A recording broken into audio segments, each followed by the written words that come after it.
certain people rise to the top. Most people make excuses. It's just the way it is. I would say 5% of people in all these groups end up doing something.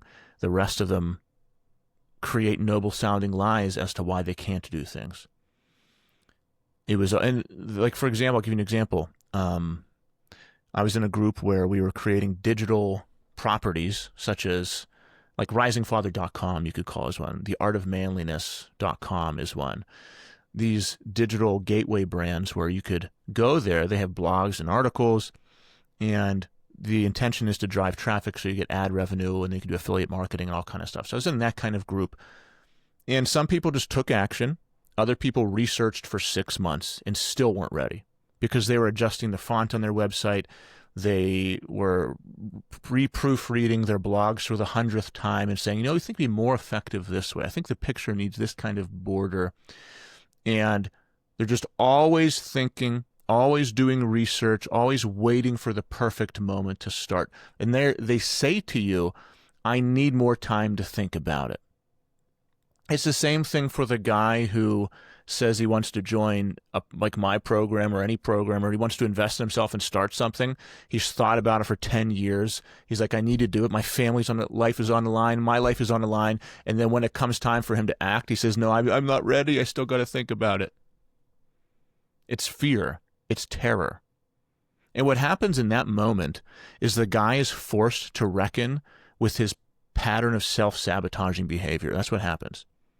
The moment you invest in yourself, the moment you decide to actually act, that is your first step forward of destroying the old you, because you're actually putting money down on yourself.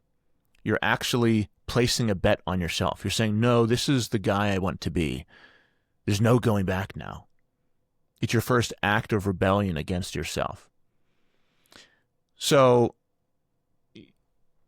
for any part of our life where we say, I need more time to think about it, do my research, wait for the perfect moment to start.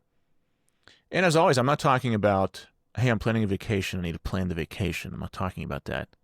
I'm talking about something that you've known you've had to do for years, and you keep on lying to yourself. You keep on procrastinating and planning to attack. You're always planning your attack, you're never attacking.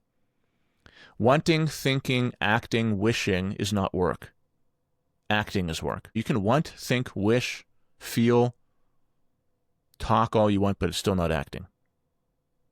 Nothing has changed. If nothing has changed, if you've taken no steps forward to change your life, you have not taken any steps forward to change your life, to say it very simply. And talking about wanting to change your life, making a plan to change your life, is not changing your life yet. Because you make one plan to change something, and then you chase a shiny object and you make another plan, and then you find out that one's just a little bit too much work than you want to do, so you make another one. And you say, oh, that one's a little bit too uncomfortable for me, so you do. And all you're doing is planning, and time is just ticking away.